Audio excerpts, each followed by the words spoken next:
Hello guys, welcome back to Edjboard. ഒരിക്കൽ കൂടി എല്ലാവർക്കും എജ്ബോർഡിലേക്ക് സ്വാഗതം. അപ്പോൾ ഷുവർ ക്വസ്റ്റ്യൻ നന്നായിട്ട് പഠിച്ചുകൊണ്ട് നിങ്ങൾ മുന്നോട്ട് പോകണമെന്നുള്ള വിശ്വാസത്തിൽ അഞ്ചാമതൊരു ചോദ്യം ഞാൻ നിങ്ങൾക്ക് തന്നെയാണ്.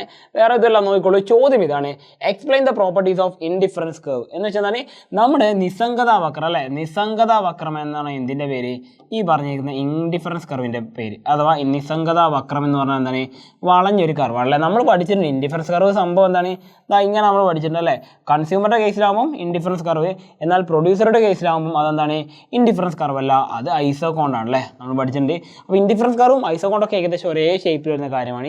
ഈ ഇൻഡിഫറൻസ് കർവിൻ്റെ പ്രോപ്പർട്ടീസ് എന്ന് പറഞ്ഞാൽ അതിൻ്റെ പ്രധാനപ്പെട്ട സവിശേഷതകളാണ് ചോദിച്ചിട്ടുള്ളത്. ഓക്കെ, അതിൻ്റെ പ്രധാന സവിശേഷതകളെ കുറിച്ച് കൃത്യമായിട്ട് ചോദിച്ചിട്ടുണ്ട്. അപ്പം അതാണ് നിങ്ങളോട് ചോദിച്ചിട്ടുള്ളത്. പരീക്ഷയ്ക്ക് ഒരു 4 മാർക്കിന് ചോദിക്കാവുന്ന ചോദ്യം ഈ പറഞ്ഞിരിക്കുന്ന ചോദ്യം. ഓക്കെ, നമുക്ക് നോക്കാം എന്തൊക്കെയാണ് വന്നിരിക്കുന്ന കാര്യങ്ങൾ. ഓക്കെ, അപ്പോൾ ഫസ്റ്റ് ഓഫ് ഓൾ നോക്കിക്കോളൂ. ഇൻഡിഫറൻസ് കർവിൻ്റെ ഏറ്റവും വലിയ പ്രത്യേകത ഇറ്റ് ഈസ് കോൺവെക്സ് ഒറിജിൻ. എന്താ കോൺവെക്സ് ഒറിജിൻ എന്ന് പറഞ്ഞാൽ? കോൺവെക്സ് ഒറിജിൻ എന്ന് പറഞ്ഞു കഴിഞ്ഞാൽ വളരെ സിമ്പിളായിട്ട് നമുക്ക് പറയാൻ പറ്റും. അതായത് ഷേപ്പ് നിങ്ങൾ നോക്കുക, ഇൻഡിഫറൻസ് കർവിൻ്റെ ഷേപ്പ് നോക്കി നിങ്ങൾ ഈ പറഞ്ഞിരിക്കുന്ന ഒറിജിനോട് ഏറ്റവും ചേർന്ന് വരുന്ന ഒരു കർവാണ് അല്ലേ.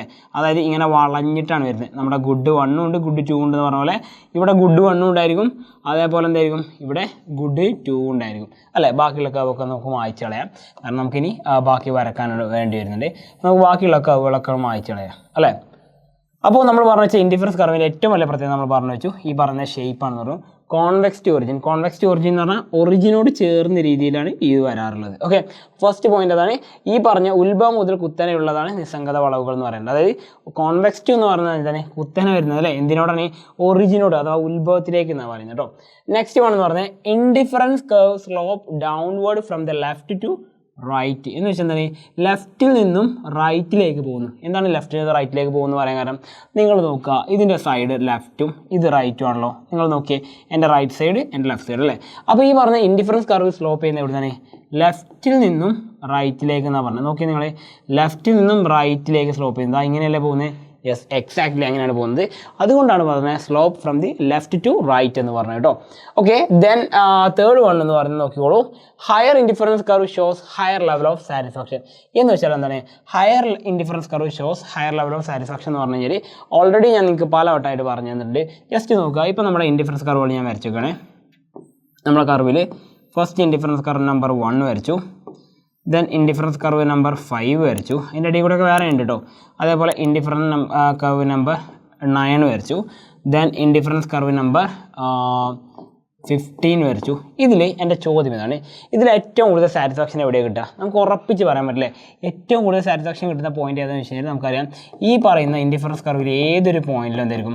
സാറ്റിസ്ഫാക്ഷൻ കൂടുതലായിരിക്കും. കാരണം എന്താണ്? ഉള്ളതിൽ ഏറ്റവും ഹയർ ലെവൽ നിൽക്കുന്നത് IC നമ്പർ 15 ആണ്. അപ്പോൾ higher IC shows higher level of satisfaction എന്ന് പറയുന്ന പോയിന്റ് വളരെ ഇമ്പോർട്ടൻ്റ് ആണ്. നോക്കി വെക്കുക, ഈ പറഞ്ഞ പോയിന്റ് മറക്കാനും പാടില്ല, കൃത്യമായിട്ട് പഠിക്കാൻ വേണം, പരീക്ഷയ്ക്ക് എഴുതാൻ വേണം. കാരണം നമ്മുടെ കൺസ്യൂമർ ഇക്വിലിബ്രിയം എന്ന് പറയുന്ന കോൺസെപ്റ്റ് തന്നെ നിലനിൽക്കുന്നത് ഈ പറഞ്ഞ തേർഡ് പ്രോപ്പർട്ടി അടിസ്ഥാനമാക്കിയാണ്.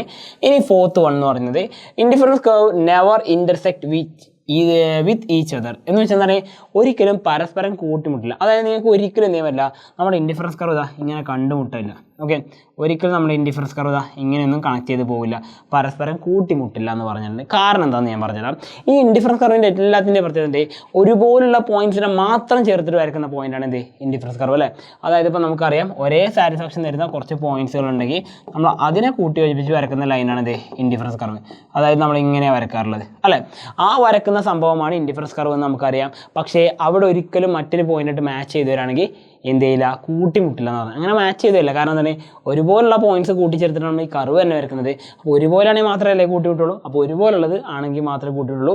അപ്പോൾ ഒരുപോലുള്ളത് ഒരിക്കലും ഇവിടെ കൂട്ടിമുട്ടുന്നില്ല, പരസ്പരം ആ കർവിലായിട്ട് പോകണം ചെയ്യുന്നത്. അപ്പോൾ ഒരിക്കലും ഇൻ്റർസെക്റ്റ് ചെയ്യില്ല എന്ന് മാത്രം പഠിച്ചു വെക്കുക. Then fifth one, A group of indifference curve. Okay, ഒരു ഇൻഡിഫറൻസ് കർവിൻ്റെ ഗ്രൂപ്പ് അറിയപ്പെടുന്ന ഒരു പേരാണ് എന്ത്? ഇൻഡിഫറൻസ് മാപ്പ് എന്ന പേരിലാണ് അറിയപ്പെടാറുള്ളത്. എന്ന് വെച്ചാൽ ഈ നിസ്സംഗത വക്രത്തിൻ്റെ കൂട്ടം അറിയപ്പെടുന്ന പേരാണെന്ത്? ഈ പറഞ്ഞിരിക്കുന്ന നിസ്സംഗത വക്രത്തിൻ്റെ കൂട്ടം അറിയപ്പെടുന്ന പേരാണ് ഇൻഡിഫറൻസ് മാപ്പ് എന്ന് പറയുന്നത്. അതൊന്ന് പഠിച്ചു വെക്കുക. അതായത് ഈ തന്നിരിക്കുന്ന ചിത്രം ഇതെന്താണ്? ഇതൊരു ഇൻഡിഫറൻസ് മാപ്പാണ്. ഇതെന്താണ്? ഒരു ഇൻഡിഫറൻസ് മാപ്പാണ് തന്നിരിക്കുന്നത്. ഓക്കെ, അപ്പോൾ അങ്ങനെ വേണം എന്ത് ചെയ്യാൻ? പഠിച്ചു വെക്കാൻ. ഇത് ഞാൻ ഇത്രയും സ്ട്രെസ് കൊടുത്ത് പറയാൻ കാരണം എന്ന് പറഞ്ഞാൽ ഈ ഒരു ഇൻഡിഫറൻസ് കർവ് പഠിച്ചു കഴിഞ്ഞാൽ നിങ്ങൾക്ക് എന്ത് ചെയ്യാൻ പറ്റും, ഇതിൻ്റെ അതേ ബെനിഫിറ്റ് വെച്ചിട്ട് ഇതേ കോൺസെപ്റ്റ് വെച്ചിട്ട് തന്നെ നിങ്ങൾക്ക് മറ്റൊരു കാര്യം കൂടി പഠിക്കാൻ പറ്റും. അത് വേറെ ഇതല്ല, ഐസോകോണ്ടാണ്. ഇൻഡിഫറൻസ് കർവ് കൺസ്യൂമറിൻ്റെ കേസിലാണെങ്കിൽ ഐസോകോണ്ട് വരുന്ന ആരുടെ കേസിലാണ്, ഈ പറഞ്ഞിരിക്കുന്ന പ്രൊഡ്യൂസറുടെ കേസിലാണ്. രണ്ടും സെയിം ഫീച്ചേഴ്സാണ്. സംശയം ഉണ്ടെങ്കിൽ നിങ്ങൾക്ക് ബുക്ക് എടുത്ത് ചെക്ക് ചെയ്ത് നോക്കാം. ചെറിയൊരു മാറ്റം പേരിൽ മാത്രമേ മാറ്റുള്ളൂ, ബാക്കി എല്ലാ കോൺസെപ്റ്റുകളും സെയിം ആണ്. അപ്പോൾ ഈ പറഞ്ഞിരിക്കുന്ന ഇൻഡിഫറൻസ് കർവ് പഠിച്ചു കഴിഞ്ഞാൽ നിങ്ങൾക്ക് എന്തുകൂടി ബെനിഫിറ്റ് കിട്ടുന്നുണ്ട്, അഡീഷണലി നിങ്ങൾക്ക് കിട്ടുന്ന അച്ചീവ്മെൻ്റ് ആണ്, അല്ലെങ്കിൽ അഡീഷണലി നിങ്ങൾക്ക് കിട്ടുന്ന ഒരു ബോണസ് ആണ് സംഗതി എന്ത് പറഞ്ഞത്, ഈ പറഞ്ഞ ഐസോകോണ്ടിനെ കുറിച്ച് പഠിക്കുന്നത്. അപ്പോൾ എന്തായാലും നന്നായിട്ട് ചെയ്യുക, നന്നായിട്ട് വർക്കൗട്ട് ചെയ്ത് നോക്കുക. വീണ്ടും വീണ്ടും എഴുതി അതുപോലെ ചിത്രം വരച്ച് നോക്കിയിട്ട് വേണം പഠിക്കുക. അപ്പോൾ വീണ്ടും അടുത്തൊരു ക്വസ്റ്റ്യൻ ആയിട്ട് കാണുന്നതായിരിക്കും. All the best. It's me Salsabeen signing out from EduWorld. Bye.